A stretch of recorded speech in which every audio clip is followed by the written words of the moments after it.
All right, well, we are finally back. It's always good to see ZACK Partridge with us. And ZACK, 10 weeks away. It has been too long. I am jonesing to get up to Idaho Falls. How have you been, man? It's been a long time. It's been good, man. It's been a minute, too long. Yeah, I'm excited to start doing cards again, get 2024 going. I think 2024 um is going to be a really big year for us. We're doing a lot of things that and putting on a lot of fights that I just think people are really excited to see, and we have a lot of really nice ones planned out for the first quarter of the year.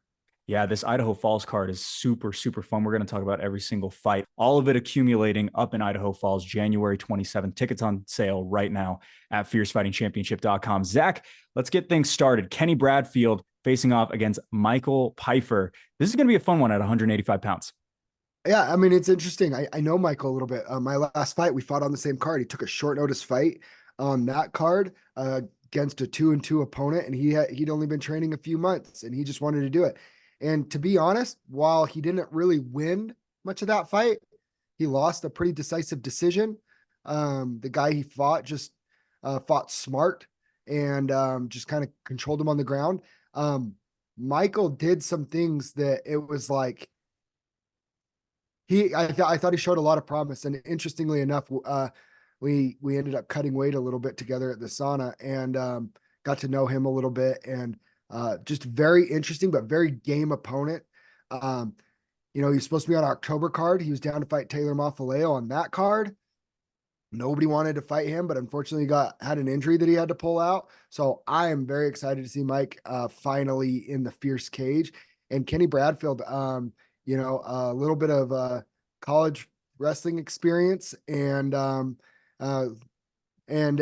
trains at that Ralph Gracie Jiu-Jitsu there in Idaho Falls. And I think it's going to be really interesting to see what kind of success Michael can have on the feet, where I think he wants to keep it and use his athleticism. Tall, long, rangy athlete versus Kenny Bradfield, who will probably want to get this fight to the ground. Much similar to Michael's last opponent.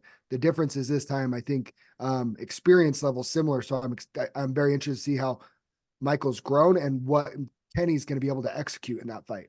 Also, the height differential. Kenny Bradfield, 5'9", 5'10". Michael Pyer, 6'4". So former basketball player, made the transition. So that's going to be really interesting. Kenny, first, go ahead. I was going to say, and I'll say this too. My Nogi Jiu-Jitsu competition that I was at, I saw Mike there competing, and he didn't have anybody there to help him.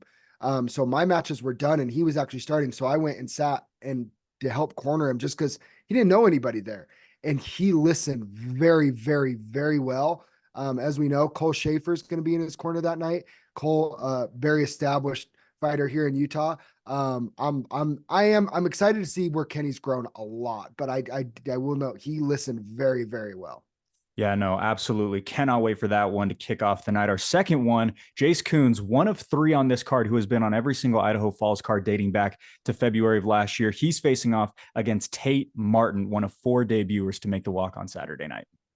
Yeah, I will say this. I don't know much about Tate Martin other than he was just really anxious for the opportunity. He's been one of the most professional amateur debuts I've ever had the pleasure of working with. Sometimes some of those debuters going through the process of medicals and everything like that can be a little tough. Man, everybody gets clear instructions. I'm going to give a shout out to Tate. He was the only fighter.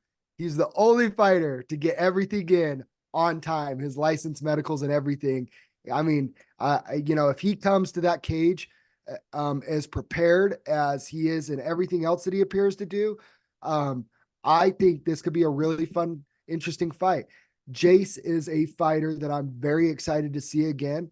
One thing that I really loved with Jace, he didn't get his hand raised his second time, but I felt like I saw a lot of growth in him.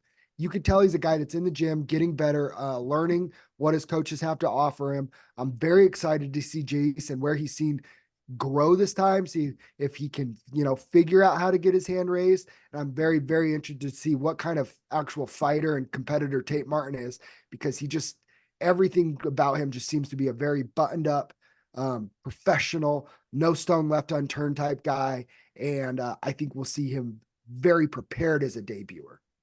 Third fight in 11 months for Jace Coons. He's looking for that first win. All right, we'll move over back to 185 pounds. Jonathan Riley facing off against Taylor Mafaleo. back after 4 years away. Cannot wait for that one. We're going to try to make sure that we get the Mafileo correct every single time. We got back-to-back fights with Kent and Taylor coming up in the next couple of weeks. So definitely going to make sure that the pronunciation is correct. Yeah, I love Taylor. I love the whole Mafaleo family. Like, they're great guys and have always been huge supporters of Fierce. And local MMA. I mean, I love seeing Kent. You see Kent at every show. It doesn't matter. Steel Fist, Fierce, came down to my fight in Crown. Just all love for them. So, when Taylor wanted to get on a card, it's the people that support our show, they could, you kind of get, I'll do whatever I can for them. I'm really, really interested in this fight because Jonathan Riley, he's another one that we've seen come out of Origins that same Combats. camp with Melody, right? And Anthony Galletti, when he came out of there, he's no longer with the team, but when he came out of there, he did some really, really good things against Tyler Call and showed some really good skills. I would imagine that Jonathan is going to be very similar and very, very well prepared. And Taylor's a hard one to match. A lot of people hear the Mafaleo name and people aren't exactly lining up to fight another Mafaleo after the run that Kent's been being, the most dominant, pro fighter in the region, in my opinion. People, but just because he's his brother, he's not the same guy too, right? Taylor's trying to carve his own path and be his own man, and he is his own man. And I'm very excited to see this fight. I remember watching Taylor's first 2 fights in person, and he was I just remember then he was really tough. I think we're going to see a higher skilled level Taylor Mafaleo than the last time we saw him. Yeah, and like you said earlier with Michael Pfeiffer, he was supposed to fight in October. Been Jones going to get in there, finally gets the opportunity on Saturday night. All right, Chris Ventura facing off against Dustin Ireland. Chris Ventura, a new name, but surrounded by a credentialed core. Yeah, if you just watch, if you go on to social media and just watch him hit the pads and stuff, very clean striker. Where Dustin is a lot, kind of just hard nosed grind. Wants to grind out the fight, get to work. I do. Dustin had a really high pace back and forth last June. He's been in camp for a long time. He was on a couple other cards that I believe canceled. So I expect to see a very better version of Dustin. And I'm very excited to see Chris and when you see those guys that hit pads and it looks really good and it looks really clean, it's always interesting to see if it translates to the cage. Pads don't hit back. And, but I think Marco is a really, really good fighter. We've talked about it, but I think he's becoming one of the most known and worked with coaches in Utah as well. And his guys are pretty good. I'm not sure the actual record, but when he's in their corner, they're winning a lot more than they're losing. That's for sure. I will absolutely have that stat for you by Saturday night. All right. Dustin Ireland on top of that, 5-2 in jiu-jitsu tournaments since his last fight in June. So he's been active. He's been trying to get those reps in wherever he can. Another one coming down to Salt Lake. He was in that jiu-jitsu tournament that I competed in. He was there competing that day, him and Christian Cortez. So, I mean, you want to talk about a dedication level, guys traveling down from Idaho just to get competition reps. Big shout out for Dustin Ireland. I'm excited to see what he can show. All right, 5th bout of the evening at bantamweight. We got John Smith facing off, finally, Nate Reinhardt. Please stay together for the sake of Nate Reinhardt. He wants to make that walk. Cannot wait for this one as well at 135 pounds. That's why John Smith was the perfect dance partner. John Smith shows up. Say what you want about him, that kid shows up. And John's good enough to be dangerous to everybody. John will be the first one to admit he doesn't train as consistently as he should. He's lost a lot of fights that he quote probably either shouldn't have taken or just didn't train correctly for. He says he's been training. I believe him. I think after this fight, no matter the result, his plan is to make some changes in his life to step up his game even more. And, I encourage him to do that. But most importantly here, I wanted to give John the opportunity to fight again in front of his home crowd and hopefully put his best foot forward that he has been training and take him at his word on that. But we needed somebody for Nate. Nate's put in too much work to have another guy pull out. John's the type of guy, as long as he can walk that cage, he's not pulling out. And he carries that same pride that like a real true fighter does. There's some fighters that are looking for a reason as the time gets nearer to fight. They start looking for those reasons to pull out. My camp hasn't been very good. Oh, my shoulder hurts. Oh, this isn't right. Nobody's healthy going into John's not that guy. Remember, John's the guy that showed up to fight David Kim when nobody wanted to fight David Kim. By the way, hurt David Kim very bad in that first round. He's a dangerous, dangerous opponent that even with a very upside down record, if you take him light, he is absolutely good enough to beat you. And I actually think this is going to could be fight of the night. I think that there's some areas that Nate has some advantages, but I mean, John is tough as nails. And if you notice, he gets caught in some submissions, but man, if you want to try and trade with that guy and just fight, like just make it a fist fight. And if John can make it just a fist fight and avoid a lot of those grappling exchanges, it could be a very, very high contender for fight of the night. Nate Reinhardt, he has had his last 3 opponents drop out or his fight has fallen through over the course of the last 10 months or so. Cannot wait to have him back. All right, headlining we're going to see a very active Nate Reinhardt in 2024, I feel like. We are going to headline the prelims with Preston Carlson and Michael Lazalde. Preston Carlson fresh off of that sub 2-minute submission. As for Michael Lazalde, he moves up 10 pounds to 155. I'm really interested in this fight. So Michael Lazalde, they both skipped the June card, weren't training, weren't in places to fight in June, but they're both got the big wins in February. Michael Lazalde coming up a weight class where Preston didn't look like a very big 155er, if I'm not mistaken on that. Like honestly, if you would have told me in February that they would meet a year later, I would have probably guessed that they would have met at 145, not 155. Michael Lazalde looks like he's in phenomenal shape.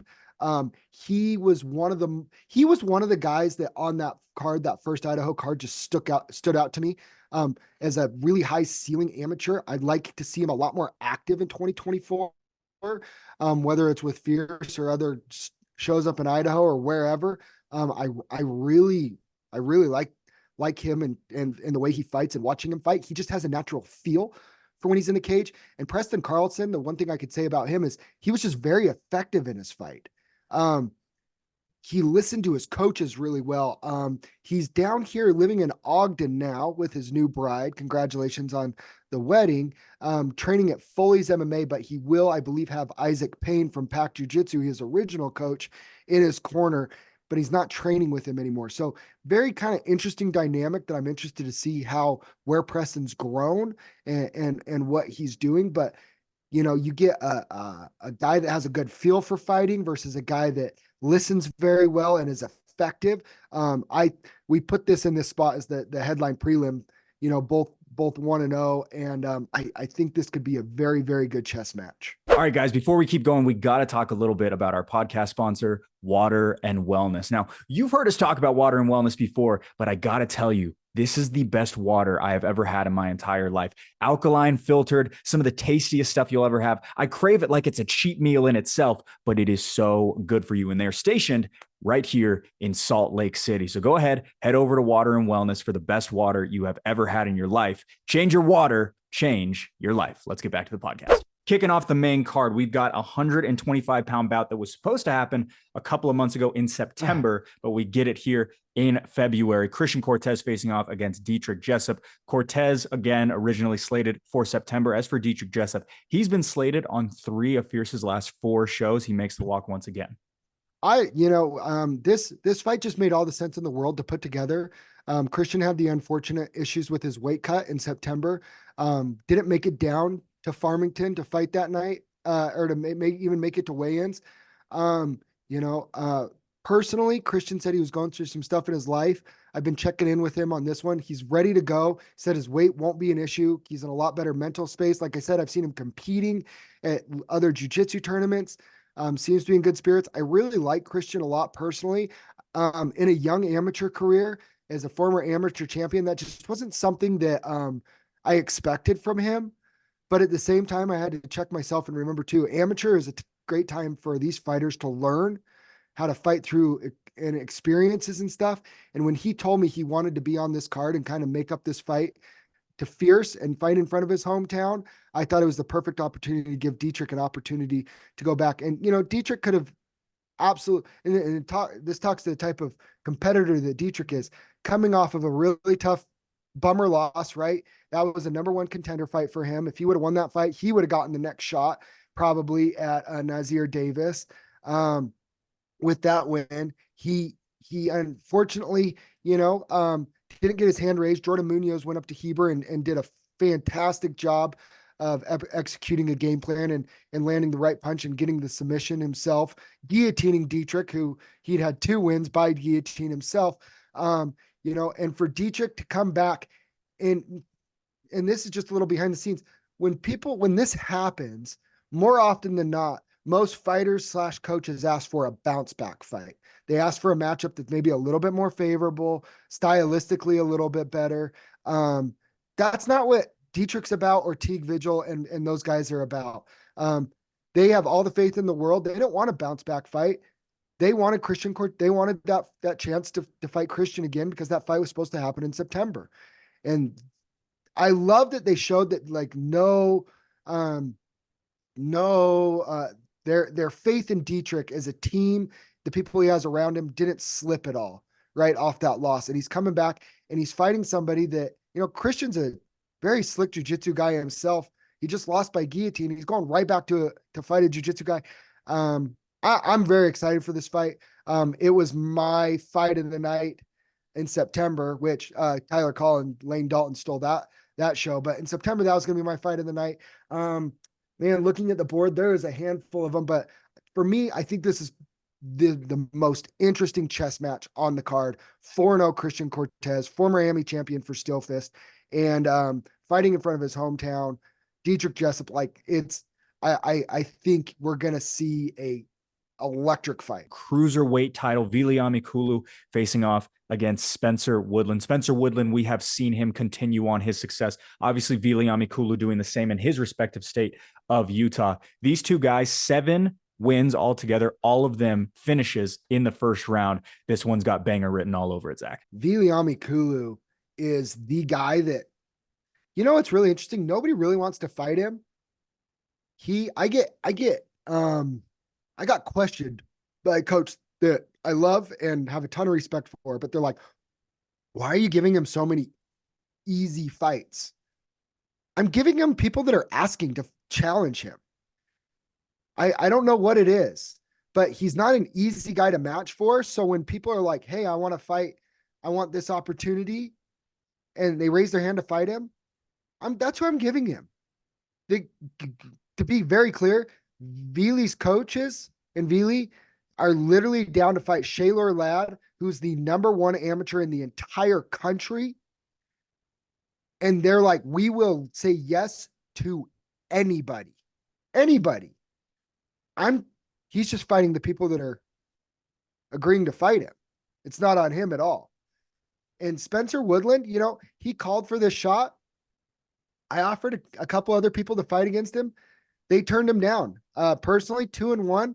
I don't love giving amateur title fights to people with only 2 wins. I think after 2 wins, you have to have a true #1 contender fight. But we're introducing a new belt, the cruiserweight belt. It's a new division. It's a really shallow division. It's one that I would like to grow at Fierce, hopefully in the pro ranks as well eventually. I like it. The 225 division makes a lot of sense. And Spencer welcomed the challenge of Viliami Kulu as long as we're for a belt. If Shaylor Ladd doesn't want to come back and defend his belt against the winner of this one, which both have expressed an interest for, most likely he's going to be stripped, and the winner of this one will be competing for a 205 title later in 2024 as well. But like I said, I would like to keep the 225 title active. The plan was Chris Villau was supposed to be fighting in this one, so 2-2-1 guys. But weight seemed to be an issue, and I think he's going to be a heavyweight from now on. So this is what we got. Kulu stepped up on short notice. It's going to be a great fight. Both are bangers. Spencer knows what he signed up for. All the credit in the world. He's just fighting the people that are in front of him as well. These 2 guys that You know, when you have two guys around the same weight that nobody really is raising their hand to fight, they can fight each other, and it's going to be awesome. I also do want to mention, I have mentioned this prior on the broadcast, but Viliami Kulu, he weighs in jeans to make 205. So going up to 225, I'm not going to say that there's going to be a huge size discrepancy, but Viliami Kulu doesn't cut a ton of weight to make 205. So to go up is something to mention. As a pro, Kulu will be a 185er. And you want to talk about a stud? Like when I talk about studs, right? I'm talking about studs in the amateur MMA scene. I look at guys that are willing to go up weight classes to get those challenges. Like one that rings to mind, Billy Elicana, who's PFL guy now, bright future, trains with a lot of UFC guys down in Vegas. Billy was fighting at 205 because who Kulu's training with now, by the way, down in Vegas. Oh my gosh. I would love to watch those guys spar. Love. But Billy was a guy, man, they were trying to get me to fight him back in the day. No way. He was a guy, though, that he couldn't get fights at 185. The only people he could get to fight him was 205ers. Cole Schaefer was that way. They couldn't get 185ers, true 185ers to fight Cole Schaefer. The only people who would fight him were the guys that had a huge size advantage on him. So again, Kulu looks like a Greek god. We know this. Spencer's going to be a lot bigger than Kulu. Spencer Woodland, 10 strikes thrown and landed in all of 2023, 2 finishes in under a minute for him. The sickest Peruvian necktie you've seen in MMA in 2023. Yes, and it wasn't a guillotine. It absolutely wasn't a guillotine. It was a bad angle of the broadcast booth. Anyways, all right, Armand Del Cameron versus Kerry Latimer. Kerry Latimer, 7th walk in 12 months, not to mention a BKFC fight on top of that. Well, you know, Armand Del Cameron was supposed to be on our November card. Unfortunately, his opponent, Nino Janao, had a serious knee injury, required surgery, and he'll be out for a little bit. Best wishes to Nino and hopefully to see him back soon. Armand Del Cameron, I'm just going to be really frank here. He's a guy that was when Michael Garcia pulled out, that was his 5th straight guy that's pulled out against him. Now, when Nino has to get surgery to get it fixed, that's a legit pullout. Michael Garcia had medical information, went to the hospital, had a doctor tell him, he was out for a little bit.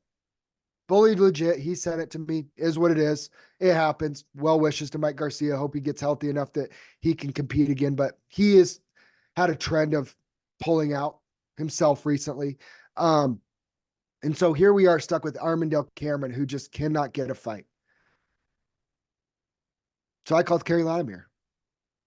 And I said this on the post, and I want to reiterate this today, and you can make a clip of this because I'm going to say it from the mountaintops. People bag on Kerry Latimer for taking fights. He doesn't have a sexy record.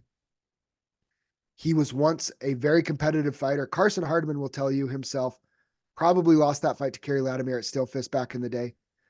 It was a good fight, but I believe that Kerry won that fight, which is so crazy to think about where Carson's at now and where Kerry's at now, who would win a fight between those two. But